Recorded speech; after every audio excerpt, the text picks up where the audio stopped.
Hello dear aspirants, ആയാലും SSC RRB പുതിയൊരു വീഡിയോയിലേക്ക് സ്വാഗതം. അപ്പോൾ നമ്മൾ ഇന്ന് ഇവിടെ ഡിസ്കസ് ചെയ്യാൻ പോകുന്നത് SSC CHSL 2025 പ്രിപ്പറേഷൻ സ്ട്രാറ്റജിയെ കുറിച്ചാണ്. SSC CHSL എക്സാം എന്താണെന്നുള്ളത് എല്ലാവർക്കും അറിയായിരിക്കും. അറിയാത്ത ആരെങ്കിലും ഉണ്ടെങ്കിൽ സ്റ്റാഫ് സെലക്ഷൻ കമ്മീഷൻ, അതായത് കേന്ദ്ര ഗവൺമെന്റിലോട്ട് റിക്രൂട്ട്മെന്റ് നടത്തുന്ന ഒരു ഏജൻസിയാണ് SSC അഥവാ സ്റ്റാഫ് സെലക്ഷൻ കമ്മീഷൻ. അവര് +2 യോഗ്യതയുള്ള എല്ലാ പോസ്റ്റിലോട്ടും ഒരു സിംഗിൾ ആയിട്ട് നടത്തുന്ന ഒരു എക്സാം ആണ് combined higher secondary level exam അഥവാ CHSL എന്ന് പറയുന്നത്. ഇത് എല്ലാ വർഷവും റിക്കറിംഗ് ആയിട്ട് നടക്കുന്ന ഒരു എക്സാം ആണ്. അതിൽ 2025 എക്സാമിന് എങ്ങനെയാണ് നമ്മൾ പ്രിപ്പയർ ചെയ്യേണ്ടതെന്നുള്ളതാണ് ഇവിടെ നോക്കാൻ പോകുന്നത്. അപ്പൊ ഇതിലേക്ക് നമ്മൾ നോക്കുന്ന സമയത്ത് SSC കലണ്ടർ 2025 കലണ്ടർ പ്രകാരം നമുക്ക് CHSL എക്സാമിന്റെ ആപ്ലിക്കേഷൻ ഡേറ്റ് വരുന്നത് May 27, 2025 മുതൽ June 25, 2025, ഓൾമോസ്റ്റ് 1 മന്ത് നമുക്ക് ആപ്ലിക്കേഷൻ ടൈം വരുന്നുണ്ട്. അത് കഴിഞ്ഞ് നമ്മളെ ആന്റിസിപ്പേറ്റഡ് ഡേറ്റ് ഓഫ് എക്സാം എന്ന് പറയുന്നത് ജൂലൈ ഓർ ഓഗസ്റ്റ് 2025 ആണ്. 2025 ജൂലൈ ഓഗസ്റ്റിലായിട്ടായിരിക്കും എക്സാം കണ്ടക്ട് ചെയ്യുന്നത്. ഇതിന്റെ എഡ്യൂക്കേഷൻ ക്വാളിഫിക്കേഷൻ വരുന്നത് നേരത്തെ പറഞ്ഞതുപോലെ 12th പാസ് ആണ്. ശ്രദ്ധിക്കേണ്ട ഒരു കാര്യം, ഇതിലൊരു പെർട്ടിക്കുലർ പോസ്റ്റ്, അതായത് DEO data entry operator in ഒരു പെർട്ടിക്കുലർ ഡിപ്പാർട്ട്മെന്റിൽ വരുന്ന DEO പോസ്റ്റ് വേറെയും വരുന്നുണ്ട്. അത് ഓരോ ഡിപ്പാർട്ട്മെന്റിൽ വരുന്ന DEO പോസ്റ്റ് ഉണ്ട്. അതിൽ പെർട്ടിക്കുലർ കുറച്ച് ഡിപ്പാർട്ട്മെന്റിൽ വരുന്ന, അതായത് CNDG, ministry of consumer affairs, food and public distribution, ministry of culture തുടങ്ങിയ കുറച്ച് പോസ്റ്റിലോട്ട് കുറച്ച് ഡിപ്പാർട്ട്മെന്റിലോട്ട് വരുന്ന ഈ DEO പോസ്റ്റിന് ഒരു സ്പെഷ്യൽ ആയിട്ടൊരു ക്വാളിഫിക്കേഷൻ കൂടെ പറയുന്നുണ്ട്. അതായത് ജസ്റ്റ് +2 പാസ് പോരാ, 12th pass in science stream with mathematics as a subject. Science സ്ട്രീമിൽ അത് മാത്തമാറ്റിക്സ് ഇൻക്ലൂഡഡ്, സബ്ജക്ട് ഇൻക്ലൂഡഡ് ആയിട്ടുള്ള ഒരു സയൻസ് സ്ട്രീമിൽ തന്നെ 12th പാസ് ആയിരിക്കണം. എന്ന് വെച്ചാൽ നിങ്ങൾക്ക് ഈ ഒരു എക്സാമിന് അപ്ലൈ ചെയ്യുന്ന സമയത്ത് ഇതൊന്നും കൺസിഡർ ചെയ്യുന്നില്ല. നിങ്ങൾക്ക് ഒരു സിംഗിൾ ആയിട്ടുള്ള ആപ്ലിക്കേഷൻ ആണ്. പക്ഷെ ഈ പോസ്റ്റിന് നിങ്ങൾ യോഗ്യരാവണം എന്നുണ്ടെങ്കിൽ എന്ത് വേണം? ഈ ഒരു +2 സയൻസ് പാസ് ആയിരിക്കണം. അതിൽ തന്നെ മാത്തമാറ്റിക്സ് സബ്ജക്ട് ആയിട്ട് പഠിച്ചിട്ടുള്ളതെന്ന് ഓർത്താൽ മതി. ആൻഡ് ഏജ് ക്വാളിഫിക്കേഷൻ വരുന്നത് 18 മുതൽ 27 വയസ്സ് വരെയുള്ള ജനറൽ കാറ്റഗറിക്ക് ഇത് അപ്ലൈ ചെയ്യാൻ സാധിക്കും. ആൻഡ് OBC ആണെങ്കിൽ 3 വർഷവും, SC or ST ആണെങ്കിൽ 5 വർഷം തുടങ്ങി ബാക്കിയുള്ള റിസർവേഷൻ കാറ്റഗറീസിനൊക്കെ അവരുടേതായിട്ടുള്ള ഏജ് റിലാക്സേഷൻ വരുന്നുണ്ട്. നെക്സ്റ്റ് നമുക്ക് നോക്കാനുള്ളത് എക്സാം പാറ്റേൺ ആണ്. എക്സാം പാറ്റേണിലോട്ട് വരുമ്പോൾ 2 tier ആയിട്ടാണ് എക്സാം കണ്ടക്ട് ചെയ്യുന്നത്, Tier 1 ആൻഡ് Tier 2. അതിൽ Tier 1 4 സബ്ജക്ട് വരുന്നുണ്ട്, 4 പാർട്ട് 4 സബ്ജക്ട് വരുന്നുണ്ട്. ഒരു സിംഗിൾ എക്സാം ആണ്, കമ്പ്യൂട്ടർ ബേസ്ഡ് എക്സാമിനേഷൻ ആണ്. അതിൽ ഇംഗ്ലീഷ്, ജനറൽ ഇന്റലിജൻസ് അല്ലെങ്കിൽ റീസണിങ്, മാത്സ് അല്ലെങ്കിൽ ക്വാണ്ടിറ്റേറ്റീവ് ആപ്റ്റിറ്റ്യൂഡ്, ജനറൽ അവയർനെസ്, ഇങ്ങനെ 4 സെഷൻസ്, 4 സബ്ജക്റ്റ് ആയിരിക്കും, 4 ടോപ്പിക്സ് ആയിരിക്കും. ഇതിനെല്ലാം 25 ക്വസ്റ്റ്യൻസ് വെച്ചിട്ടാണ്. ഓരോ ശരി ഉത്തരത്തിനും 2 മാർക്കും തെറ്റുത്തരത്തിന് 0.5 നെഗറ്റീവ് മാർക്കും ആയിരിക്കും. ആൻഡ് ടോട്ടൽ 100 ക്വസ്റ്റ്യൻസും 200 മാർക്കും ആയിരിക്കും. 1 മണിക്കൂറാണ് എക്സാം ടൈം വരുന്നത്. ഇനി ഈ ഒരു Tier 1 എക്സാം കഴിഞ്ഞിട്ട് അതിന്റെ കട്ട് ഓഫ് അവർ ഡിക്ലെയർ ചെയ്ത് കഴിഞ്ഞാൽ ആ കട്ട് ഓഫ് നിങ്ങൾ ക്ലിയർ ചെയ്തിട്ടുണ്ടെങ്കിൽ, അതിന്റെ Tier 1 ലിസ്റ്റിൽ ഉണ്ടെങ്കിൽ നിങ്ങൾക്ക് മെയിൻസ് എക്സാം അല്ലെങ്കിൽ Tier 2 എക്സാം എഴുതാൻ സാധിക്കുന്നതായിരിക്കും. Tier 2 എക്സാമിലോട്ട് വരുന്ന സമയത്ത് അവിടെ 2 സെഷൻ വരുന്നുണ്ട്. അതായത് മോർണിംഗ് അതേപോലെ തന്നെ ആഫ്റ്റർനൂൺ ആയിട്ട് 2 സെഷൻ വരുന്നുണ്ട്. ഈ സെഷൻ 1 എന്ന് പറയുന്നത് കമ്പ്യൂട്ടർ ബേസ്ഡ് എക്സാമിനേഷൻ ആണ്. അതിൽ തന്നെ 3 സെക്ഷൻ ആയിട്ട് കാറ്റഗറൈസ് ചെയ്തിട്ടുണ്ട്. അതിൽ 1ാമത്തെയും 2ാമത്തെയും സെക്ഷൻ നിങ്ങൾ നോക്കുകയാണെങ്കിൽ അതിൽ 2 സബ്ജക്റ്റ് ആണ് രണ്ടിലും വരുന്നത്. സെക്ഷൻ 1 മാത്സ് ആൻഡ് റീസണിങ്ങും, section 2 English and general awareness അല്ലെങ്കിൽ GK ആണ് വരുന്നത്. ഓക്കെ, ഇവിടെ വരുന്ന സമയത്ത് ഇവിടെ 3 മാർക്കാണ് ശരിയുത്തരത്തിന് വരുന്നത്. നെഗറ്റീവ് മാർക്കിംഗ് എന്ന് പറയുന്നത് 1/3 മാർക്ക് നെഗറ്റീവ് ആണ്. അതായത് 1 മാർക്ക്, ഒരു ഉത്തരം നിങ്ങൾ തെറ്റിച്ചിട്ടുണ്ടെങ്കിൽ 1 മാർക്ക് എന്ത് ചെയ്യും? നെഗറ്റീവ് ആവുന്നതായിരിക്കും. ഇനി അതിൽ സെക്ഷൻ 3 പോവുകയാണെങ്കിൽ കമ്പ്യൂട്ടർ നോളജ് മൊഡ്യൂൾ ആണ്. അതായത് ബേസിക് കമ്പ്യൂട്ടർ അവയർനെസ് എന്നുള്ളൊരു ടോപ്പിക് ആണ് വരുന്നത്. അവിടെ നമുക്ക് 15 ക്വസ്റ്റ്യൻസ് ആണ്, 15 മിനിറ്റ് ആയിരിക്കും ആ ഒരു സെക്ഷണൽ ആയിട്ടുള്ള ടൈം. ഇവിടെ നമുക്ക് സെക്ഷണൽ ടൈമും വരുന്നുണ്ട്, സെക്ഷണൽ ക്വാളിഫിക്കേഷനും വരുന്നുണ്ട്. The qualification doesn't matter here. ആ ഒരു കമ്പ്യൂട്ടർ നോളജ് മൊഡ്യൂളിൽ മാത്രം നിങ്ങളൊന്ന് ശ്രദ്ധിച്ചാൽ മതി ക്വാളിഫൈ ആവാൻ വേണ്ടിയിട്ട്. ബാക്കിയുള്ളത് എന്തായാലും നിങ്ങൾ ക്വാളിഫൈ ചെയ്താൽ മാത്രമേ നമുക്കൊരു ജോലി കിട്ടാനുള്ള മാർക്കിലോട്ട് എത്തുള്ളൂ. അപ്പോൾ അത് കൺസിഡർ ചെയ്യേണ്ട ആവശ്യമില്ല. അപ്പോൾ സെക്ഷൻ 1 ആൻഡ് സെക്ഷൻ 2 എന്തായാലും നിങ്ങൾ ക്വാളിഫൈ ചെയ്തേ പറ്റുള്ളൂ. ക്വാളിഫൈ ചെയ്തിരിക്കും. ജസ്റ്റ് ക്വാളിഫിക്കേഷൻ മാർക്ക് മാത്രം പോരാ, അതിൽ കൂടുതൽ മാർക്ക് കിട്ടിയാലേ നിങ്ങൾക്ക് ജോലി കിട്ടുള്ളൂ. പക്ഷെ ഇതൊന്ന് ശ്രദ്ധിക്കുക, കമ്പ്യൂട്ടർ അവയർനെസ് നിങ്ങൾ ക്വാളിഫൈ ചെയ്യണം. അതായത് ഇത് ജസ്റ്റ് ക്വാളിഫൈങ് മാത്രമാണ്. ഇതിന്റെ മാർക്ക് ഒരിക്കലും നിങ്ങളുടെ ഫൈനൽ മാർക്ക് ലിസ്റ്റിലോട്ട്, ഒരു റാങ്കിലോട്ട് കൺസിഡർ ചെയ്യില്ല. ഫൈനൽ റാങ്കിലോട്ട് കൺസിഡർ ചെയ്യുന്നത് സെക്ഷൻ 1 ആൻഡ് 2 മാർക്ക് മാത്രമാണ്. ശ്രദ്ധിക്കേണ്ട കാര്യം, Tier 1 മാർക്കും നമുക്ക് എന്ത് ചെയ്യില്ല? ഫൈനൽ മാർക്കിലോട്ട് കൺസിഡർ ചെയ്യില്ല. Tier 2 അഥവാ മെയിൻസ് എക്സാമിന്റെ സെക്ഷൻ 1 ആൻഡ് സെക്ഷൻ 2, അതായത് മാത്സ്, റീസണിങ്, ഇംഗ്ലീഷ്, GK, ഈ 4 സബ്ജക്റ്റിന് നിങ്ങൾക്ക് കിട്ടുന്ന ടോട്ടൽ മാർക്ക് മാത്രം കൺസിഡർ ചെയ്തിട്ടാണ് നിങ്ങൾക്കൊരു ഫൈനൽ ജോലി കിട്ടുന്നത്. പക്ഷേ സ്റ്റിൽ നിങ്ങൾക്ക് എന്തുണ്ടായിരിക്കണം, ഈ കമ്പ്യൂട്ടർ അവയർനെസ്, അതായത് സെക്ഷൻ 3 വരുന്ന ഈ ഒരു ഇതിന് നിങ്ങൾ ക്വാളിഫൈഡ് ആയിരിക്കണം. അതായത് ആ ഒരു സെക്ഷണൽ കട്ട് ഓഫ് ക്ലിയർ ചെയ്തിട്ടുണ്ടായിരിക്കണം. ഇനി നമുക്ക് ഈ സെഷൻ 2 എന്ന് പറയുന്നത്, സെഷൻ 2 നമുക്കിവിടെ നോക്കുന്ന സമയത്ത് സ്കിൽ ടെസ്റ്റ് ആണ് വരുന്നത്. ഓക്കെ, അപ്പോൾ സ്കിൽ ടെസ്റ്റ് അല്ലെങ്കിൽ ടൈപ്പിംഗ് ടെസ്റ്റ് മൊഡ്യൂൾ ആണ്. അതിൽ നമുക്ക് ഡിഫറെൻ്റ് ആയിട്ട് വരുന്ന പോസ്റ്റിലോട്ടുള്ള സ്കിൽ ടെസ്റ്റിന്റെ മാനദണ്ഡങ്ങൾ അവിടെ പറയുന്നുണ്ട്. അപ്പം ടൈപ്പിംഗ് ആണ് വരുന്നത്.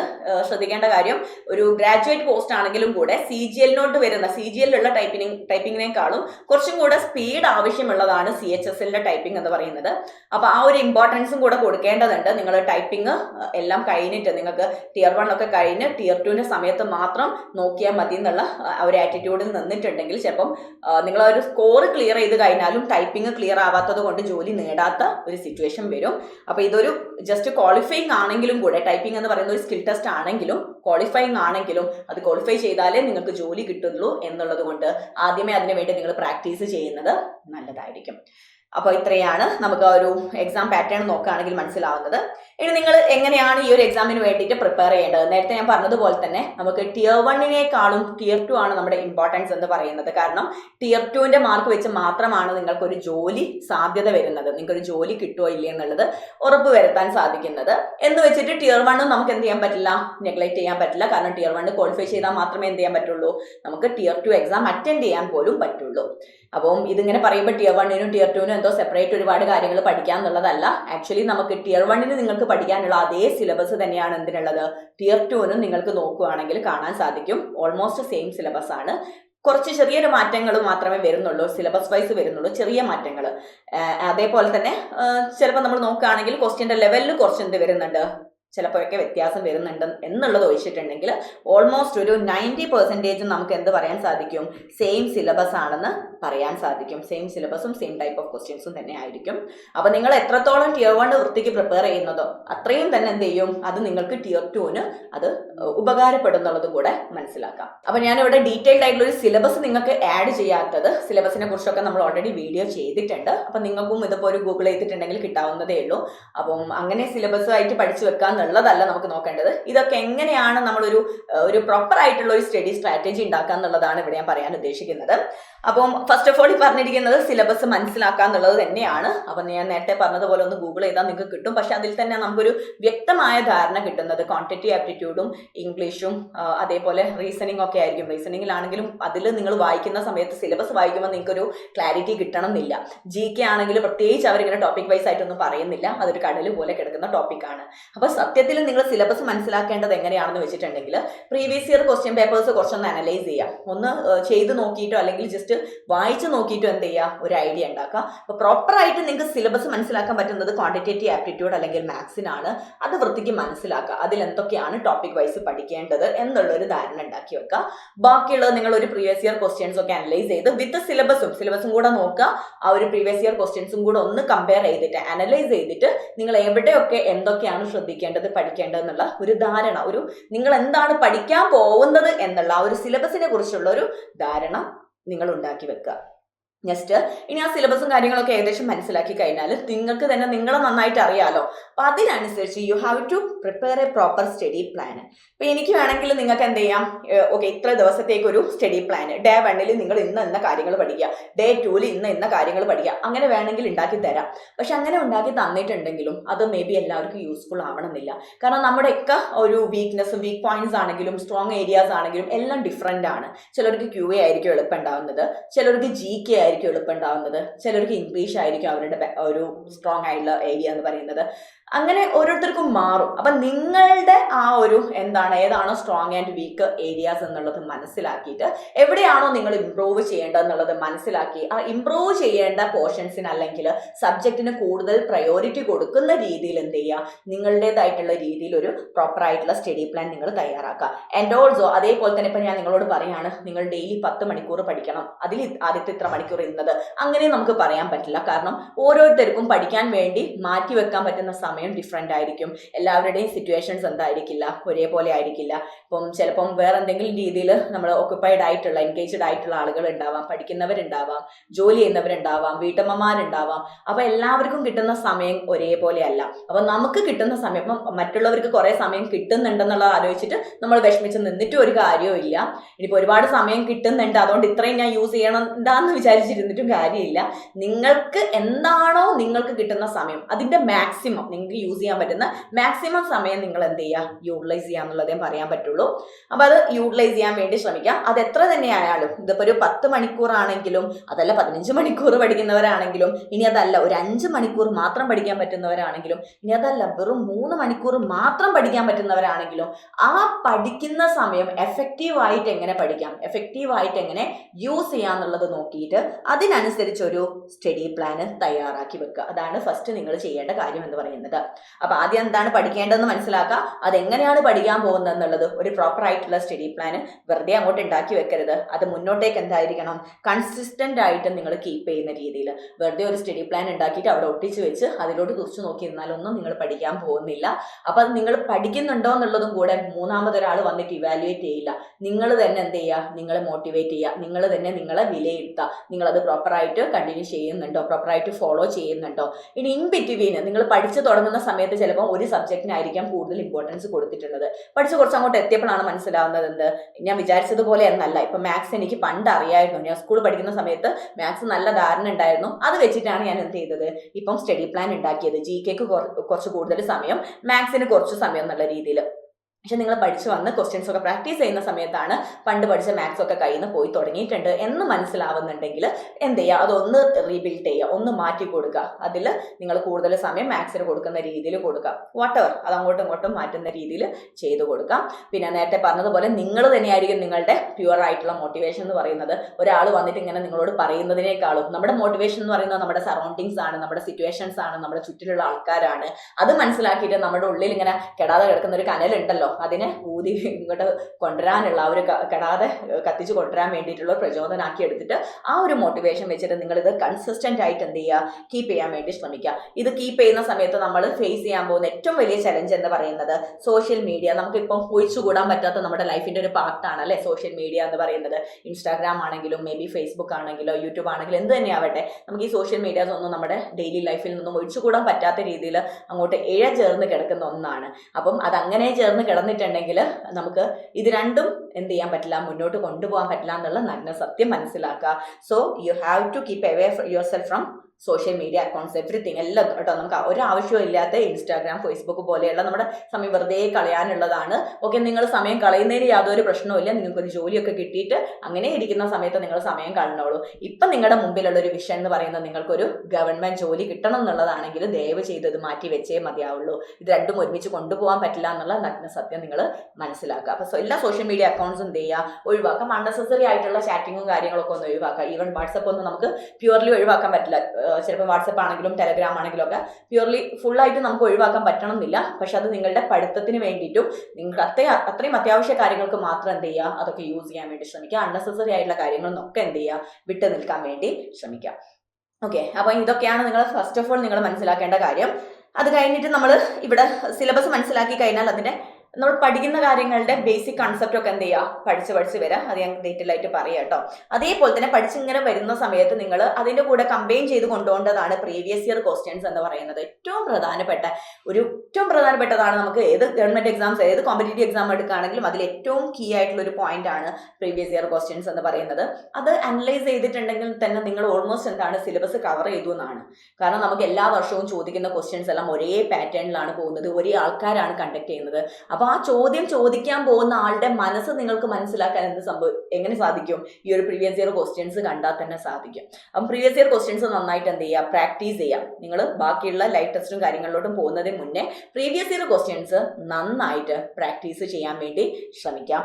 ആൻഡ് അതേപോലെ തന്നെ പഠിച്ച കാര്യങ്ങൾക്ക് പ്രോപ്പർ ആയിട്ടൊരു റിവിഷൻ എന്ത് ചെയ്യുക, സെറ്റ് ചെയ്യാൻ വേണ്ടി ശ്രമിക്കാം. വെറുതെ പഠിച്ചു പോയിട്ട് നമ്മളൊരു സിനിമ കാണുന്ന ലാഘവത്തോടെ എന്ത് ചെയ്യുക, ക്ലാസ്സുകൾ കാണുക, അല്ലെങ്കിൽ യൂട്യൂബ് ക്ലാസ്സുകളാവട്ടെ എന്ത് തന്നെ ആവട്ടെ ക്ലാസ്സുകൾ ഇങ്ങനെ കണ്ടിരിക്കുക. അതൊക്കെ പഠിച്ചത് പിന്നെ അത് അതേപോലെ പഠിച്ചു കഴിഞ്ഞു എന്നുള്ള ധാരണയിൽ ഇരുന്നിട്ടുണ്ടെങ്കിൽ മനുഷ്യന്മാരാണ്, മറന്നുപോകും. വ്യക്തമായ എന്ത് വേണം, പ്രോപ്പർ ആയിട്ടുള്ള ഒരു റിവിഷൻ ഉണ്ടെങ്കിൽ മാത്രമേ നിങ്ങൾ പഠിച്ച കാര്യങ്ങൾ ഓർമ്മയിൽ നിൽക്കുള്ളൂ. അതേപോലെ തന്നെ രാഗി എടുക്കണം എന്നുണ്ടെങ്കിൽ ഈ മാത്സും കാര്യങ്ങളൊക്കെ നിങ്ങൾ സ്കില്ല് ഡെവലപ്പ് ചെയ്യണമെങ്കിലും പ്രോപ്പർ റിവിഷൻ എന്താണ് അത്യാവശ്യമാണ്. അപ്പം പഠിക്കുന്ന കൂടെ തന്നെ അത് റിവൈസ് ചെയ്യാൻ വേണ്ടി ശ്രമിക്കാം. അതേപോലെ നമുക്ക് വളരെ പ്രധാനപ്പെട്ട മറ്റൊന്നാണ് മോക്ക് ടെസ്റ്റുകൾ.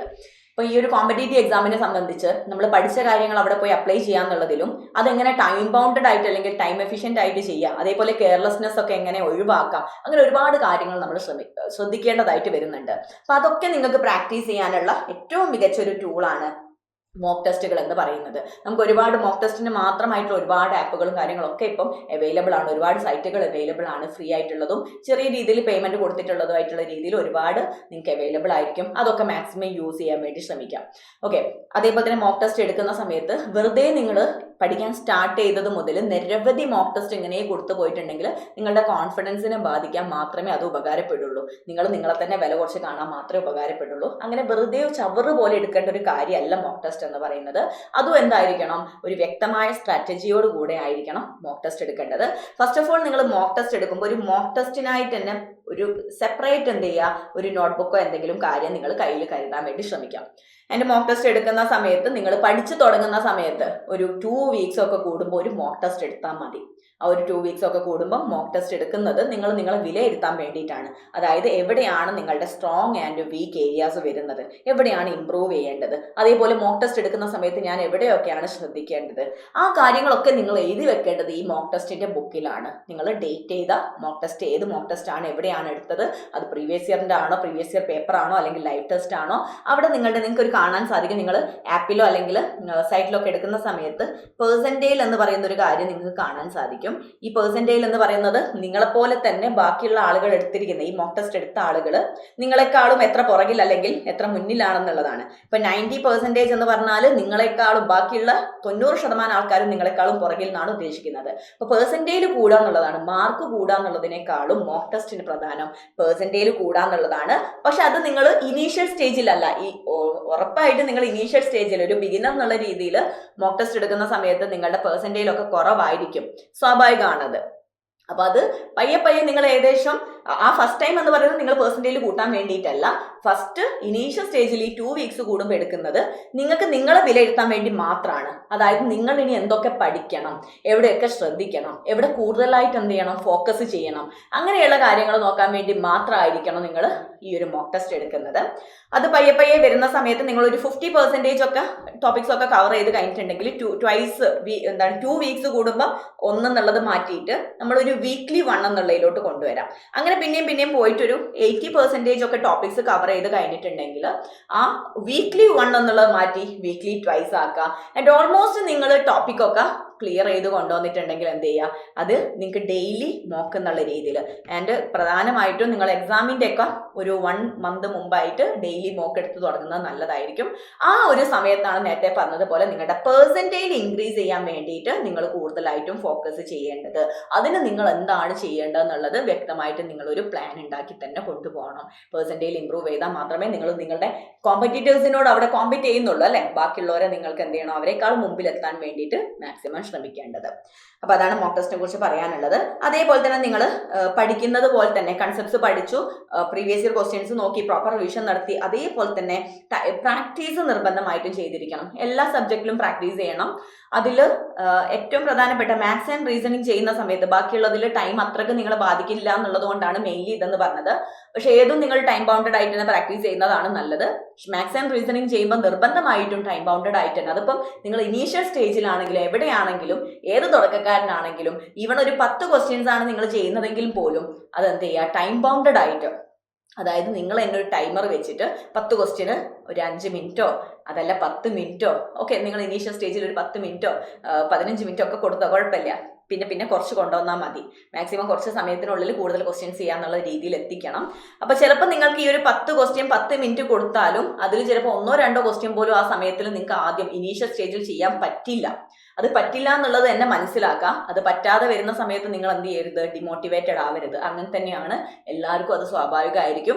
എന്നാലും ടൈം ബൗണ്ടഡ് ആയിട്ട് തന്നെ പ്രാക്ടീസ് ചെയ്യാം. കാരണം അങ്ങനെ ടൈം ബൗണ്ടഡ് ആയിട്ട് പ്രാക്ടീസ് ചെയ്താൽ മാത്രമേ ഈ ഒരു ടൈമിനെ നിങ്ങൾക്ക് വരുത്തിക്ക് വരുത്താൻ സാധിക്കുള്ളൂ. അതിനെ പേടിക്കാതെ നിങ്ങൾക്ക് എക്സാം അറ്റൻഡ് ചെയ്യാൻ സാധിക്കുള്ളൂ. ഇപ്പോൾ ഒരു 10 ക്വസ്റ്റ്യൻ നിങ്ങൾ 10 മിനിറ്റ് വെച്ചിട്ട് നിങ്ങൾ 10 മിനിറ്റിൽ 1-2 ക്വസ്റ്റ്യൻസ് ചെയ്ത് തീർത്തിട്ടുള്ളെങ്കിൽ ആ ടൈം തീർന്നതിന് ശേഷം എന്ത് ചെയ്യുക, വീണ്ടും ബാക്കിയുള്ള ക്വസ്റ്റ്യൻസ് ഒന്നുകൂടെ ചെയ്ത് നോക്കാം, നോ ഇഷ്യൂ. എന്നാലും അങ്ങനെ ടൈമർ വെച്ചിട്ട് തന്നെ ടൈം ബൗണ്ടഡ് ആയിട്ട് തന്നെ പ്രാക്ടീസ് ചെയ്യാൻ വേണ്ടി ശ്രമിക്കാം. ഫൈനലി നമ്മൾ നോക്കുകയാണെങ്കിൽ accept the reality and be self motivated. Accept the reality എന്ന് പറയുമ്പോൾ നമ്മളെ സമാധാനിപ്പിക്കാൻ വേണ്ടിയിട്ട് ഇപ്പോൾ കട്ട് ഓഫ് ഒക്കെ കാണുന്ന സമയത്ത് പലരും പറയുന്നതാണ്, മേ ബി ഇത് ഇങ്ങനെ ആയതുകൊണ്ടാവാം കട്ട് ഓഫ് കൂടിയത്, അങ്ങനെ ആയതുകൊണ്ടാവാം. അങ്ങനെ നിങ്ങൾ സ്വയം സമാധാനിപ്പിക്കാതിരിക്കുക, റിയാലിറ്റിയെ ഫേസ് ചെയ്യുക. നമ്മുടെ കോമ്പറ്റീഷൻ കൂടി വരികയാണെന്നുള്ള സത്യസന്ധമായിട്ടുള്ള കാര്യം, അതാണ് റിയാലിറ്റി എന്ന് പറയുന്നത്. ബാക്കി ആരെന്ത് പറഞ്ഞാലും കോമ്പറ്റീഷൻ കൂടാണ്. നന്നായിട്ട് പ്രിപ്പയർ ചെയ്യുന്ന ആളുകൾ, നന്നായിട്ട് ഹാർഡ് വർക്ക് ചെയ്യുന്ന ആളുകൾക്ക് മാത്രമേ ജോലി കിട്ടുള്ളൂ. അതായത് കിട്ടില്ല എന്നല്ല, നമ്മൾ എന്ത് ചെയ്യണം, നന്നായിട്ട് ഹാർഡ് വർക്ക് ചെയ്യണം. നമ്മുടെ കയ്യിൽ ആരും ജോലി കൊണ്ടേ തരില്ല എന്നുള്ള സത്യം മനസ്സിലാക്കുക. നമ്മൾ എത്രത്തോളം കഷ്ടപ്പെടുന്നോ എന്നാൽ മാത്രമേ ആ ഒരു നിങ്ങൾ ആഗ്രഹിക്കുന്ന ജോലിയിലോട്ട് നിങ്ങൾക്ക് എത്താൻ സാധിക്കുള്ളൂ എന്നുള്ള സത്യാവസ്ഥ നിങ്ങൾ മനസ്സിലാക്കുക. അത് മനസ്സിലാക്കിക്കൊണ്ട് പ്രിപ്പയർ ചെയ്യുക. നേരത്തെ ഞാൻ പറഞ്ഞതുപോലെ തന്നെ സെൽഫ് മോട്ടിവേറ്റഡ് എന്ന് പറയുമ്പോൾ നിങ്ങൾ വേറെ ആരും പറയുന്ന വാക്കുകൾ കേൾക്കണ്ട. നിങ്ങൾ നിങ്ങളുടെ സറൗണ്ടിങ്സിലും നിങ്ങളുടെ സിറ്റുവേഷൻസും മാത്രം നോക്കുക. അതിനനുസരിച്ച് നിങ്ങൾക്ക് ആ ഒരു കാര്യങ്ങളൊക്കെ ഒന്ന് ഇമ്പ്രൂവ് ചെയ്യണം. നിങ്ങളുടെ സിറ്റുവേഷൻസും കാര്യങ്ങളൊക്കെ ഇമ്പ്രൂവ് ചെയ്യണം. നിങ്ങളെക്കുറിച്ച് ബാക്കിയുള്ളവരിൽ ഒരു മതിപ്പ് ഉണ്ടാക്കണം എന്നുള്ള ആഗ്രഹം ഉണ്ടെങ്കിൽ പിന്നെ വേറൊരു മോട്ടിവേഷനും നിങ്ങൾക്ക് ആവശ്യമില്ല. അതിനനുസരിച്ച് നിങ്ങൾ മോട്ടിവേറ്റഡ് ആയിക്കോളും. സോ അപ്പോൾ ഇത്രയും കാര്യങ്ങളാണ് നമ്മൾ SSC CHS 2025 നോക്കുന്ന സമയത്ത്, അതിന് പ്രിപ്പയർ ചെയ്യുന്ന സമയത്ത് ശ്രദ്ധിക്കേണ്ട കാര്യങ്ങൾ എന്ന് പറയുന്നത്. ഇനി നമുക്കൊന്ന് ടോപ്പിക് വൈസ് ജസ്റ്റ് ഞാനൊന്ന് ബ്രീഫായിട്ട് എല്ലാ കാര്യങ്ങളും ഒന്ന് പറയാം. അതായത് ഇപ്പോൾ ക്വാണ്ടിറ്റേറ്റീവ് ആപ്റ്റിറ്റ്യൂഡ് എടുക്കുകയാണെങ്കിൽ ഇവിടെ നമുക്ക് മാത്സിനെ 2 പാർട്ടായിട്ട് ആക്ച്വലി ഡിവൈഡ് ചെയ്യാൻ സാധിക്കും. അതായത് അരിത്തമെറ്റിക് ആൻഡ് അഡ്വാൻസ് എന്ന് പറഞ്ഞിട്ട് നിങ്ങൾക്ക് തന്നെ കാണാൻ സാധിക്കും കേട്ടോ. ഇതിൽ അരിത്തമെറ്റിക് ആൻഡ് അഡ്വാൻസ് എന്ന് പറഞ്ഞാൽ ഇതിലെ വ്യത്യാസം വരുന്നത്, അരിത്തമെറ്റിക് എന്ന് പറഞ്ഞാൽ ലോജിക് ഓർ കൺസെപ്റ്റ് ബേസ്ഡ് ആയിട്ടുള്ളതാണ്. അഡ്വാൻസ് എന്ന് പറയുന്നത് ഫോർമുലാസ് ആൻഡ് തിയറംസ് ബേസ്ഡ് ആയിട്ടുള്ളതാണ്. എക്സാമ്പിളിൽ ഇപ്പോൾ അരിത്തമെറ്റിക്കൽ നമുക്ക് percentage, ratio and proportion, average, profit and loss, time and work, time speed distance, simple interest, compound interest, ഇങ്ങനെയുള്ള ടോപ്പിക് ഇതൊക്കെ പ്യുവർലി കൺസെപ്റ്റ് ബേസ്ഡ് അല്ലെങ്കിൽ logic based ആണ്. അഡ്വാൻസിലോട്ട് വരുന്ന സമയത്ത് ജോമെട്രി, മെൻസുറേഷൻ, ആൾജിബ്ര, ഇതേപോലെയുള്ള നമ്പർ സിസ്റ്റം പോലെയുള്ള പ്യുവർലി തിയറം ബേസ്ഡ് അല്ലെങ്കിൽ ഫോർമുലാസ് ബേസ്ഡ് ആയിട്ടുള്ളതാണ്. അവിടെ നിങ്ങൾ എങ്ങനെ ഈ രണ്ടും അപ്രോച്ച് ചെയ്യേണ്ടതെന്ന് വെച്ചാൽ ഇത് രണ്ടും സെപ്പറേറ്റ് പഠിക്കണം എന്നുള്ളതല്ല. എന്നാലും അരിത്തമെറ്റിക് നിങ്ങൾ നോക്കുന്ന സമയത്ത് നേരത്തെ പറഞ്ഞതുപോലെ തന്നെ അവിടുത്തെ കൺസെപ്റ്റ് ക്ലിയർ ആക്കാൻ വേണ്ടി നോക്കുക, ലോജിക്ക് സെറ്റ് ആക്കാൻ വേണ്ടി നോക്കുക. എന്നാൽ മാത്രമേ നിങ്ങൾക്ക് എന്ത് ചെയ്യാൻ പറ്റുള്ളൂ, അത് ഒരു കാര്യത്തിലോട്ട് ഈ ഒരു അരിത്തമെറ്റിക് നിങ്ങൾക്ക് നല്ല രീതിയിൽ സ്കോർ ചെയ്യാൻ പറ്റുള്ളൂ. എന്നാൽ അഡ്വാൻസിലോട്ട് വരുന്ന സമയത്ത് കൂടുതലും ഫോർമുലാസും തിയറംസും ഒക്കെ നല്ല രീതിയിൽ ബൈഹാർട്ട് ചെയ്യുക. അത് ബൈഹാർട്ട് ചെയ്തേ പറ്റുള്ളൂ. ഇക്വേഷൻസ് ഒക്കെ നല്ല രീതിയിൽ ബൈഹാർട്ട് ചെയ്താൽ മാത്രമേ നിങ്ങൾക്ക് അത് അപ്ലൈ ചെയ്യാൻ പറ്റുള്ളൂ. അത് ബൈഹാർട്ട് ചെയ്ത് കഴിഞ്ഞാൽ അപ്ലിക്കേഷൻ വലിയ ബുദ്ധിമുട്ടില്ല. എന്നാൽ അരിത്തമെറ്റിക്കിലോട്ട് വരുന്ന സമയത്ത് കൺസെപ്റ്റ് മനസ്സിലാക്കിയാലും അത് അപ്ലൈ ചെയ്യുന്നതിൽ, പ്രാക്ടീസ് ചെയ്യുന്നതിൽ നിങ്ങൾ എന്ത് ചെയ്യണം, സ്കില്ല് ഡെവലപ്പ് ചെയ്യണം. അതേപോലെ തന്നെ ഇവിടെ കൂടുതലായിട്ട് നിങ്ങൾക്ക് കാൽക്കുലേഷൻ സ്പീഡും കാര്യങ്ങളും ഇംപ്രൂവ് ചെയ്യാനും അവിടുത്തെ ട്രിക്സും ടിപ്സും ഒക്കെ അരിത്തമെറ്റിക്കിൽ ഒരുപാട് രീതിയിൽ നമുക്ക് എന്ത് ചെയ്യാൻ പറ്റും, ഓരോ ക്വസ്റ്റ്യനും അപ്രോച്ച് ചെയ്യാൻ പറ്റും. അപ്പോൾ ഏറ്റവും കുറഞ്ഞ സമയം കൊണ്ട് ഏറ്റവും ബെസ്റ്റ് മെത്തേഡിൽ എങ്ങനെയാണ് അപ്രോച്ച് ചെയ്യേണ്ടത് എന്നുള്ളതാണ് ഇവിടെ കൂടുതലായിട്ടും നിങ്ങൾ ഫോക്കസ് ചെയ്യേണ്ടത്. എൻ്റെ അഡ്വാൻസിൽ നേരത്തെ പറഞ്ഞതുപോലെ തന്നെ പഠിപ്പിക്കുന്ന ഫോർമുലാസും ഇക്വേഷൻസും കാര്യങ്ങളും എങ്ങനെ വൃത്തിക്ക് പഠിക്കുക, അതെങ്ങനെ അപ്ലൈ ചെയ്യുക എന്നുള്ളതാണ് നിങ്ങൾ നോക്കേണ്ടത്. അതിനനുസരിച്ച് പ്രാക്ടീസാണ് ചെയ്യേണ്ടത്. ഇപ്പം നമ്മളിവിടെ ടോപ്പിക്ക് ഡിവൈഡ് ചെയ്യുകയാണെങ്കിൽ ഏകദേശം ഇതൊക്കെയാണ് നമുക്ക് ക്വാണ്ടിറ്റേറ്റീവ് ആപ്റ്റിറ്റ്യൂഡിൽ വരുന്ന ടോപ്പിക് എന്ന് പറയുന്നത്. ഇവിടെ ശ്രദ്ധിക്കേണ്ട കാര്യം, നമ്മളിങ്ങനെ റാൻഡംലി ഇതിലിപ്പോൾ ഞാൻ ബോട്ടണി സ്ട്രീം ഇപ്പോൾ പഠിക്കാം, അങ്ങനെയല്ല പഠിക്കേണ്ടത്. കാരണം ബോട്ടണി സ്ട്രീം നിങ്ങൾ പഠിക്കണം എന്നുണ്ടെങ്കിൽ ടൈം സ്പീഡ് ഡിസ്റ്റൻസ് പഠിച്ചേ മതിയാവുള്ളൂ. കാരണം അതിൻ്റെ ബേസിക് കൺസെപ്റ്റ് വരുന്നത് ടൈം സ്പീഡ് ഡിസ്റ്റൻസിലാണ്.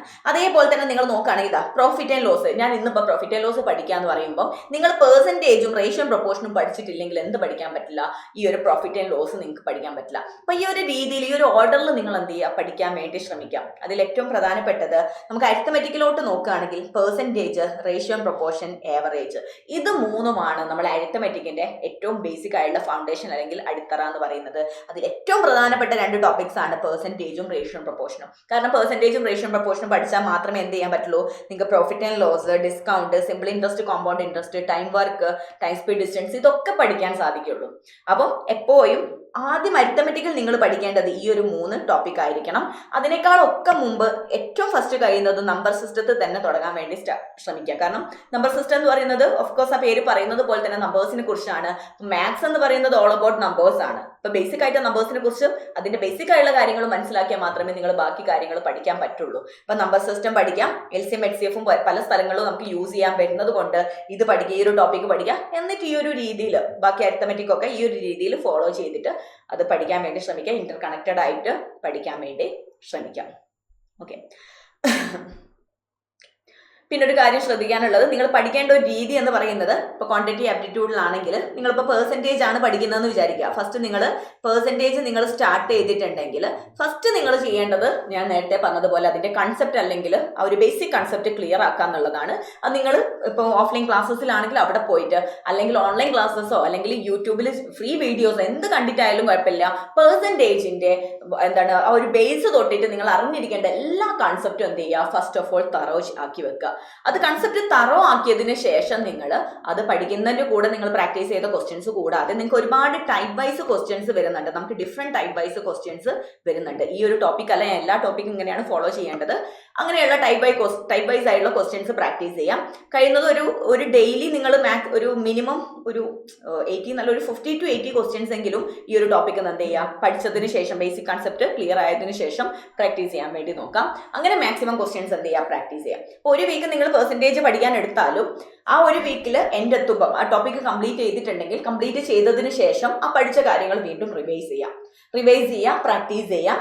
ഇതൊരു ലൂപ്പ് പോലെ പോകേണ്ട കാര്യമാണ്. അതിൻ്റെ അടുത്ത ടോപ്പിക്ക് സ്റ്റാർട്ട് ചെയ്യുക, റേഷ്യോ ആൻഡ് പ്രൊപ്പോർഷൻ സ്റ്റാർട്ട് ചെയ്യുക. വീണ്ടും എന്ത് ചെയ്യുക, ഇതേപോലെ കൺസെപ്റ്റ് പഠിച്ചതിന് ശേഷം ഫുള്ളി കവർ ചെയ്തതിന് ശേഷം റിവിഷൻ ചെയ്യുക, പ്രാക്ടീസ് ചെയ്യുക. ആ റിവിഷൻ ചെയ്തിട്ട്, അതായത് ഫസ്റ്റ് പെർസെൻറ്റേജ് പഠിച്ചു കഴിഞ്ഞു, പിന്നെ റേഷ്യോ പ്രൊപ്പോർഷൻ തുടങ്ങി അത് കംപ്ലീറ്റ് ചെയ്ത് റിവൈസ് ചെയ്യുമ്പോൾ അതിൻ്റെ റിവിഷൻ്റെ കൂടെ എന്ത് ചെയ്യുക, പെർസെൻറ്റേജും കൂടെ ഒന്നുകൂടെ എടുത്തിട്ട് നോക്കാൻ വേണ്ടി ശ്രമിക്കുക. അതായത് ബേസിക് ആയിട്ട് നിങ്ങൾ നിർബന്ധമായിട്ടും അറിഞ്ഞിരിക്കേണ്ട ബേസിക് കൺസെപ്റ്റ്സും അതിലെ ഫോർമുലാസും അതേപോലെ എന്തെങ്കിലും ട്രിക്കുകൾ നിങ്ങൾ പഠിച്ചിട്ടുണ്ടെങ്കിൽ അത്, പുതിയ മെത്തേഡ്സ് എന്തെങ്കിലും പഠിച്ചിട്ടുണ്ടെങ്കിൽ അത്, അങ്ങനെയുള്ള കാര്യങ്ങളൊക്കെ വീണ്ടും ഒന്ന് റിവൈസ് ചെയ്യാൻ നോക്കുക. അങ്ങനെ ഇത് വീണ്ടും ഒരു ലൂപ്പ് പോലെ നിങ്ങൾ റിവിഷനെ പ്രാക്ടീസ് ചെയ്താൽ മാത്രമേ എന്ത് ചെയ്യുള്ളൂ, ഇതിൽ നിങ്ങൾക്ക് നല്ലൊരു സ്കില്ല് ഡെവലപ്പ് ചെയ്യാൻ സാധിക്കുള്ളൂ. അപ്പം അങ്ങനെ തന്നെ എല്ലാ ടോപ്പിക്സും പയ്യെ കവർ ചെയ്യാൻ വേണ്ടി ശ്രമിക്കുക. അതേപോലെ അരിത്തമെറ്റിക്കിൽ മാക്സിമം എന്ത് ചെയ്യുക, ട്രിക്സ് ആൻഡ് ടിപ്സ് മനസ്സിലാക്കാൻ വേണ്ടി ശ്രമിക്കുക. അതായത് കുറഞ്ഞ സമയം കൊണ്ട് ക്വസ്റ്റ്യൻസ് സോൾവ് ചെയ്യാനുള്ള മെത്തേഡ്സും കാര്യങ്ങളൊക്കെ, അതിൻ്റെ അപ്രോച്ചസും കാര്യങ്ങളൊക്കെ മാക്സിമം എന്ത് ചെയ്യുക, ഡെവലപ്പ് ചെയ്യാൻ വേണ്ടി ശ്രമിക്കുക. ആ ഒരു രീതിയിൽ നിങ്ങളത് ടോപ്പിക്സ് കംപ്ലീറ്റ് ചെയ്തതിന് ശേഷം അതിൽ തന്നെ ഓരോ ടോപ്പിക്കോ ഇപ്പോൾ പെർസെൻറ്റേജ് ആണെങ്കിൽ പെർസെൻറ്റേജ് കഴിഞ്ഞിട്ടുണ്ടെങ്കിൽ നിങ്ങൾക്ക് ചാപ്റ്റർ വൈസ് ആയിട്ടുള്ള ചാപ്റ്റർ വൈസ് ആയിട്ടുള്ള ടെസ്റ്റുകൾ ഉണ്ടാവും. സെക്ഷനിലല്ല, ചാപ്റ്റർ വൈസ് ടെസ്റ്റുകൾ ഉണ്ടാവും. അതായത് പെർസെൻറ്റേജിൻ്റെ മാത്രം ചാപ്റ്റർ വൈസ് ടെസ്റ്റുകൾ ഉണ്ടാവും. അങ്ങനെയൊക്കെ നിങ്ങൾക്ക് ഓരോ ടോപ്പിക്ക് കഴിയുമ്പോഴും അതിൻ്റെ ടെസ്റ്റുകൾ അതേപോലെ എടുത്തു നോക്കാം.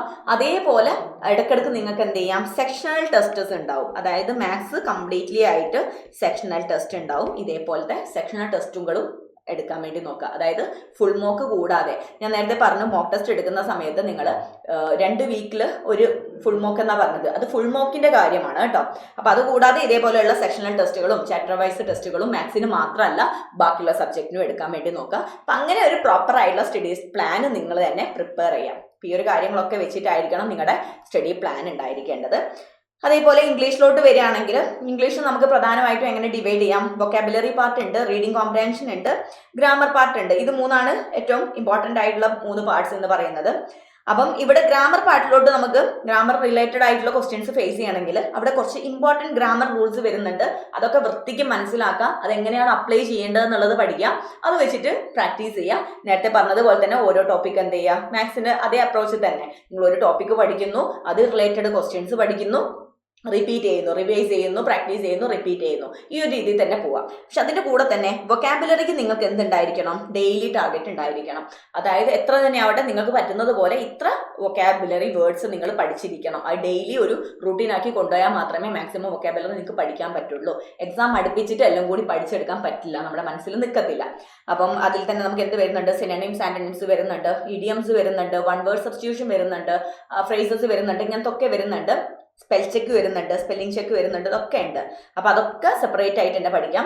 അതിൽ വൺ വേർഡ് സബ്സ്റ്റിറ്റ്യൂഷൻ വളരെ ഇമ്പോർട്ടൻ്റ് ആണ്, നിർബന്ധമായിട്ട്. കാരണം സിനോണിംസും ആന്റണിംസും ഒക്കെ പഠിക്കുന്ന സമയത്ത് കുറച്ചൊരു നമുക്ക് ഡ്രൈ ആയിട്ടുള്ളതാണ് അല്ലെ, പഠിച്ചെടുക്കാൻ കുറച്ച് ബൈഹാർട്ട് ചെയ്യാൻ ബുദ്ധിമുട്ടുള്ളതാണ്. പക്ഷെ വൺ വേർഡ് സബ്സ്റ്റിറ്റ്യൂഷൻ നിങ്ങൾക്ക് കുറച്ചും കൂടെ റിലേറ്റ് ചെയ്ത് അതിൻ്റെ റൂട്ട് വേർഡ്സും കാര്യങ്ങളൊക്കെ വെച്ചിട്ട് അതിലെ അർത്ഥം മനസ്സിലാക്കി പഠിക്കാൻ സാധിക്കും, ബൈഹാർട്ട് ചെയ്യുന്നതിനേക്കാളും കൂടുതൽ.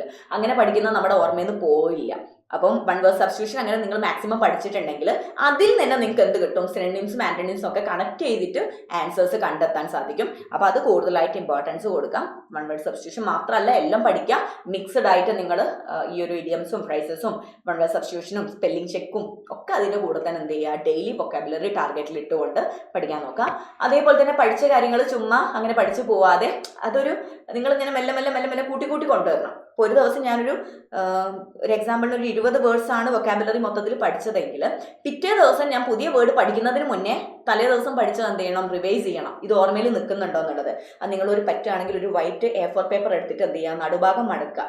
അപ്പോൾ ഒരു ഭാഗത്ത് നമുക്ക് വിസിബിൾ ആവുന്ന രീതിയിൽ എന്ത് ചെയ്യാം, വേർഡ് എഴുതാം. മറ്റേ സൈഡിൽ എന്ത് ചെയ്യാം, അതിൻ്റെ മീനിങ് ആണെങ്കിൽ മീനിങ്, ഇപ്പോൾ സിനിമ ആണെങ്കിൽ സിനിമ എന്നുള്ള രീതിയിൽ എഴുതാം. അപ്പം നിങ്ങൾ നോക്കുമ്പോൾ നിങ്ങൾക്ക് ആ വേർഡ് നോക്കിയിട്ട് അതിൻ്റെ മീനിങ് കിട്ടുന്നുണ്ടോ എന്ന് ചെക്ക് ചെയ്യുക. കിട്ടാത്ത ഒന്നുകൂടെ നോക്കാം. ആ കിട്ടാത്തത് വേണമെങ്കിൽ നിങ്ങൾക്ക് അടുത്ത ദിവസത്തേക്ക് എന്ത് ചെയ്യുക, ഒന്നുകൂടെ എഴുതുക. അങ്ങനെ എന്ത് ചെയ്യുക, വീണ്ടും വീണ്ടും വീണ്ടും വീണ്ടും പഠിച്ച് മാത്രമേ ഇത് ബൈഹാർട്ട് ചെയ്തെടുക്കാൻ പറ്റുള്ളൂ. ആ രീതിയിൽ എന്ത് ചെയ്യുക, വൊക്കാബുലറി ടാർഗറ്റ് കൊടുക്കാം. അതേപോലെ തന്നെ നിങ്ങൾക്ക് റീഡിംഗ് കോംപ്രഹെൻഷനും വൊക്കാബുലറിക്കും ഒക്കെ ഇമ്പ്രൂവ് ചെയ്യാൻ വേണ്ടി നിങ്ങൾക്ക് യൂസ് ചെയ്യാൻ പറ്റുന്ന ഒരു ഡെയിലി ആയിട്ടുള്ള ഒരു റൂട്ടീനായിട്ട് കൊണ്ടുപോകാൻ പറ്റുന്ന ഒരു കാര്യമാണ് reading news papers or articles എന്ന് പറയുന്നത്. ഡെയിലി നിങ്ങൾ ന്യൂസ് പേപ്പേഴ്സോ, അതായത് ഇംഗ്ലീഷ് ന്യൂസ് പേപ്പേഴ്സും ആർട്ടിക്കിൾസും ഒക്കെ റീഡ് ചെയ്യുന്നത് എന്തിനെ ഹെൽപ്പ് ചെയ്യും, റീഡിംഗ് കോംപ്രഹെൻഷനെയും അതേപോലെ തന്നെ വൊക്കാബുലറി ഒക്കെ ഇമ്പ്രൂവ് ചെയ്യാൻ വേണ്ടി ഹെൽപ്പ് ചെയ്യും. ഇങ്ങനെയുള്ള കാര്യങ്ങൾ ചെയ്തിട്ട് നിങ്ങൾക്ക് ഇംഗ്ലീഷിൽ എന്ത് ചെയ്യാൻ പറ്റും, ഒരു കാര്യം അറ്റൈൻ ചെയ്യാൻ സാധിക്കും. ആൻഡ് റീസണിങ്ങിലോട്ട് പോവാണെങ്കിൽ, റീസണിങ് എന്ന് പറയുന്നത് ആ പേരിൽ പറയുന്ന പോലെ തന്നെ ജനറൽ ഇന്റലിജൻസ് ആൻഡ് റീസണിങ് ആണ്. നമ്മുടെ പ്രായോഗികമായിട്ടുള്ള ഒരു ബുദ്ധി അളക്കാൻ വേണ്ടിയിട്ടുള്ള ഒരു ടോപ്പിക്കാണ്. അപ്പോൾ ഇവിടെ സത്യത്തിൽ നമ്മൾ പഠിച്ചെടുക്കാനുള്ള ടോപ്പിക് എന്ന് പറയുന്നത് ഒരുപാട് വരുന്നില്ല. നിങ്ങളെ പഠിപ്പിക്കാൻ പറ്റുന്ന ടോപ്പിക്സ് എന്ന് പറയുന്നത് കുറവാണ്. അത് പ്രോപ്പറായിട്ട് അതിനെന്ത് ചെയ്യണം, ഒബ്വിയസ്ലി ക്ലാസ്സുകൾ കണ്ട് തന്നെ എന്ത് ചെയ്യാം, മനസ്സിലാക്കാം. പിന്നെ ചില കാര്യങ്ങൾ നമ്മൾ തന്നെ സ്കില്ല് ഡെവലപ്പ് ചെയ്യേണ്ടതാണ്. അതിൽ കൂടുതലായിട്ടും പ്രീവിയസ് ഇയർ ക്വസ്റ്റ്യൻസ് ബേസ്ഡ് ആയിട്ട് എന്ത് ചെയ്യുക, പ്രാക്ടീസ് ചെയ്ത് തന്നെ നിങ്ങൾക്ക് എന്ത് ചെയ്യാൻ പറ്റും. അതായത് വേറെ പ്രത്യേകിച്ച് ക്ലാസ് കാണാതെ തന്നെ നിങ്ങൾക്ക് സെൽഫായിട്ട് ക്രിയേറ്റ് ചെയ്യാൻ പറ്റുന്ന ഒരുപാട് ടോപ്പിക്സ് വരുന്നുണ്ട്. അത് അങ്ങനെ തന്നെ ചെയ്യാം. ഇനി സിലോജിസം പോലത്തെ അല്ലെങ്കിൽ ഡയറക്ഷൻ സെൻസ് അല്ലെങ്കിൽ ബ്ലഡ് റിലേഷൻ പോലെയുള്ള നിങ്ങൾക്ക് പഠിപ്പിക്കാൻ പറ്റും, അല്ലെങ്കിൽ ഒരാൾ പഠിപ്പിച്ച് തന്നാൽ മനസ്സിലാവുന്ന രീതിയിലുള്ള, അല്ലെങ്കിൽ ചിലപ്പോൾ അതിലൊക്കെ ട്രിക്സ് ഒക്കെ യൂസ് ചെയ്യാൻ പറ്റുന്നതൊക്കെ എന്ത് ചെയ്യുക, ക്ലാസ്സസ് കണ്ടിട്ട് അതും അങ്ങനെ തന്നെ മനസ്സിലാക്കാൻ വേണ്ടി ശ്രമിക്കാം. ആൻഡ് ഒബ്വിയസ്ലി ഡെയിലി പ്രാക്ടീസ് ചെയ്യുക. നേരത്തെ മാത്സിലൊക്കെ പറഞ്ഞതുപോലെ തന്നെ ചാപ്റ്റർ വൈസ് ആയിട്ടുള്ളതും സെക്ഷണൽ ആയിട്ടുള്ള ടെസ്റ്റസും എന്ത് ചെയ്യാം, മാക്സിമം ഇൻക്ലൂഡ് ചെയ്യാൻ വേണ്ടി ശ്രമിക്കാം. ആൻഡ് ഫൈനലി ജനറൽ അവയർനെസ്സിലോട്ട് പോകുന്ന സമയത്ത് ഞാൻ ഫസ്റ്റ് തുടക്കത്തിൽ തന്നെ പറഞ്ഞതുപോലെ നിങ്ങൾക്ക് ഇതിൻ്റെ ഒരു പാറ്റേണും കാര്യങ്ങളും അല്ലെങ്കിൽ സിലബസ് ഒക്കെ ഒന്ന് മനസ്സിലാവണം എന്നുണ്ടെങ്കിൽ you have to go through previous year papers. First അതൊന്ന് നോക്കി മനസ്സിലാക്കാം. അപ്പോൾ ഇതിൽ നമുക്ക് ഏറ്റവും പ്രധാനപ്പെട്ടായിട്ട് കാറ്റഗറൈസ് ചെയ്യാൻ പറ്റുന്നത് ഹിസ്റ്ററി വരുന്നുണ്ട്, polity, strategic, economics, geography, science and current affairs. ഇതിൽ ഹിസ്റ്ററി, പൊളിറ്റി, സ്ട്രാറ്റജിക്ക് ഇതൊക്കെ വളരെ വെയിറ്റേജ് കൂടിയിട്ടുള്ള ടോപ്പിക്സ് ആണ്. അതിന് ഇമ്പോർട്ടൻസ് കൊടുക്കേണ്ടതുണ്ട്. അതേപോലെ തന്നെ കറണ്ട് അഫയേഴ്സും വളരെ വെയിറ്റേജ് കൂടിയിട്ടുള്ളതാണ്. നമുക്ക് ഇപ്പം റീസെൻ്റ് ആയിട്ട് നടന്നിട്ടുള്ള SSC എക്സാംസ് എല്ലാം നോക്കിയാൽ മനസ്സിലാവും അത്യാവശ്യം വെയിറ്റേജ് എന്തിനുണ്ട്, കറണ്ട് അഫയേഴ്സിന് വരുന്നുണ്ട്. അപ്പോൾ ആ ഒരു ഇമ്പോർട്ടൻസ് കൊടുക്കാം. അതേപോലെ തന്നെ എല്ലാ ടോപ്പിക്സും ഇതിപ്പോൾ നമുക്ക് പറയുകയാണെങ്കിൽ ഞാൻ ഇങ്ങനെ ഒരുപാട് കടൽ പോലെ കിടക്കുന്ന ടോപ്പിക്കാണ്. അപ്പം കൂടുതലായിട്ടും നമുക്ക് നിങ്ങൾക്ക് തന്നെ നോക്കി തന്നെ മനസ്സിലാക്കി എടുക്കുക. അതിൽ അണ്ടറിൽ വരുന്ന, അപ്പം ഹിസ്റ്ററി ആണെങ്കിൽ നമുക്കറിയാം അതിൽ തന്നെ വീണ്ടും കാറ്റഗറൈസ് ചെയ്യാൻ പറ്റും. അതേപോലെ പൊളിറ്റിയൊക്കെ നമുക്ക് വീണ്ടും കാറ്റഗറൈസ് ചെയ്യാൻ പറ്റും. അങ്ങനെയുള്ളത് നോക്കിയിട്ട് അതിലേത് പോർഷനിലാണ് വെയിറ്റേജ് കൂടുതൽ എന്നുള്ളത് നിങ്ങൾ പ്രീവിയസ് ഇയർ ക്വസ്റ്റ്യൻസും മോക്ക് ടെസ്റ്റ് ഒക്കെ എടുക്കുമ്പം അതിൽ നിന്ന് മനസ്സിലാക്കി അതിനനുസരിച്ച് എന്ത് ചെയ്യുക, ഒരു പ്രോപ്പറായിട്ടുള്ള സ്റ്റഡി പ്ലാൻ നിങ്ങൾ ജനറൽ അവയർനെസ്സിനും ഉണ്ടാക്കിയെടുക്കുക. ഓക്കെ, അപ്പോൾ ഇത്രയാണ് നമുക്ക് ടോപ്പിക് വൈസ് പറയാനുള്ളത്. ഇത് തന്നെയാണ് Tier 1 നോക്കുകയാണെങ്കിലും Tier 2 നോക്കുകയാണെങ്കിലും നമുക്ക് പഠിക്കാനുള്ള ടോപ്പിക്സിൽ വ്യത്യാസമൊന്നുമില്ല. മാർക്കിൻ്റെ ആ ഒരു വെയിറ്റേജിലും കാര്യങ്ങളും മാത്രമേ എന്ത് വരുന്നുള്ളൂ, ചെറിയ രീതിയിൽ വ്യത്യാസം വരുന്നുള്ളൂ. അപ്പോൾ പഠിക്കാനുള്ള സിലബസിൽ ചെറിയ വ്യത്യാസം മാത്രമേ Tier 2 വരുമ്പോൾ നമുക്കത് നിങ്ങൾ Tier 2 ഫോക്കസ് ചെയ്തിട്ട് എന്ത് ചെയ്താൽ മതി, Tier 1 നിങ്ങൾ എക്സാം ക്ലിയർ ചെയ്തതിന് ശേഷം മാത്രം നോക്കിയാൽ മതി. ഇപ്പോൾ തൽക്കാലം നിങ്ങൾ Tier 1 തന്നെ പ്രയോറിറ്റി കൊടുക്കാം. ആൻഡ് പക്ഷേ ഒരു കാര്യമുള്ളത്, ഇവിടെ നിങ്ങൾ ഇപ്പം തന്നെ എന്ത് ചെയ്യണം, ടൈപ്പിങ്ങിനും കൂടെ ചെറുതായിട്ടൊന്ന് ഇമ്പോർട്ടൻസ് കൊടുക്കണം. കാരണം ഡെയിലി നിങ്ങൾ പ്രാക്ടീസ് ചെയ്യാന്നുള്ളതിനേക്കാളും ഒന്ന് ടൈപ്പിംഗ് ചെയ്ത് നോക്കുക. നമുക്ക് ഒരുപാട് ഫ്രീ ആയിട്ടുള്ളതും അല്ലാത്തതായിട്ടുള്ള സോഫ്റ്റ്വെയർസ് അവൈലബിൾ ആണ് ടൈപ്പിങ്ങിന് വേണ്ടിയിട്ട്. ഇപ്പോൾ പിന്നാക്കിൾ ടൈപ്പിംഗ് ഉണ്ട്, ടൈപ്പിംഗ് ടെസ്റ്റ് TQ ഉണ്ട്, typing Baba, Sony typing clearance, typing tutor, ഇങ്ങനെ എനിക്കറിയുന്ന കുറച്ചെണ്ണം എക്സാമ്പിൾ ആയിട്ട് ഇട്ടതാണ്. ഇങ്ങനെ ഒരുപാട് നിങ്ങൾക്ക് അവൈലബിൾ ആണ്. അപ്പോൾ അതിലേതെങ്കിലുമൊക്കെ നിങ്ങൾ എന്ത് ചെയ്യുക, ടൈപ്പ് ചെയ്ത് നോക്കാം. അപ്പോൾ ഇതിനാവശ്യമായിട്ടുള്ള അപ്പോൾ ഒരു 35 വേർഡ്സ് പെർ മിനിറ്റ് എന്നുള്ളതാണ് നമുക്ക് ടൈപ്പിംഗ് സ്പീഡ് വേണ്ടത്. അത് നിങ്ങൾക്ക് എത്തുന്നുണ്ടോ എന്നുള്ളത് നോക്കാം. അങ്ങനെയാണെങ്കിൽ പിന്നെ നിങ്ങൾ ഇപ്പം തന്നെ എന്ത് ചെയ്യണമെന്നില്ല, ഇതിൽ കൂടുതൽ സമയം ഇൻവെസ്റ്റ് ചെയ്യണമെന്നില്ല. പക്ഷേ നിങ്ങളുടെ ടൈപ്പിംഗ് സ്പീഡ് വളരെ കുറവാണെങ്കിൽ ഡെയിലി നിങ്ങൾ എന്ത് ചെയ്യണം, ടൈപ്പിങ്ങിന് വേണ്ടിയിട്ടും സമയം കണ്ടെത്തണം. ഒരു മിനിമം ഒരു 15 മിനിറ്റ് എങ്കിലും എന്ത് ചെയ്യുക, ടൈപ്പിംഗ് സ്പീഡ് ഇമ്പ്രൂവ് ചെയ്യാൻ ഇപ്പോഴേ നിങ്ങൾ സ്റ്റാർട്ട് ചെയ്താൽ മാത്രമേ നിങ്ങൾക്ക് Tier 2 ആകുമ്പോഴേക്കും അത് റെഡിയാക്കി എടുക്കാൻ പറ്റുള്ളൂ. വേണമെങ്കിൽ നിങ്ങൾക്ക് കോച്ചിങ്ങിനൊക്കെ പോകാനുള്ള ഓപ്ഷൻ ഉണ്ട്, ടൈപ്പിംഗ് പഠിപ്പിക്കുന്ന സ്പീഡ് ഇമ്പ്രൂവ് ചെയ്യാനുള്ള, അതായത് ടൈപ്പിംഗ് മെത്തേഡ്സ് വെച്ചിട്ട് പഠിപ്പിക്കുന്നതുണ്ട്. അങ്ങനെ വേണമെങ്കിൽ അങ്ങനെ ചൂസ് ചെയ്യാം. അതല്ലെങ്കിൽ എന്ത് ചെയ്യുക, നിങ്ങളുടേതായിട്ടുള്ള രീതിയിൽ വീട്ടിൽ ടൈപ്പിംഗ് ചെയ്ത് പ്രാക്ടീസ് ചെയ്യുക. ശ്രദ്ധിക്കേണ്ട കാര്യം, ടൈപ്പിംഗ് ചെയ്യുന്ന സമയത്ത് നമ്മൾ ലാപ്ടോപ്പിലെ കീബോർഡ് യൂസ് ചെയ്യാതിരിക്കുക. കഴിയുന്നതും ഒരു എക്സ്റ്റേണൽ കീബോർഡ് വാങ്ങിയിട്ട് സെറ്റ് ചെയ്ത് വെക്കുക.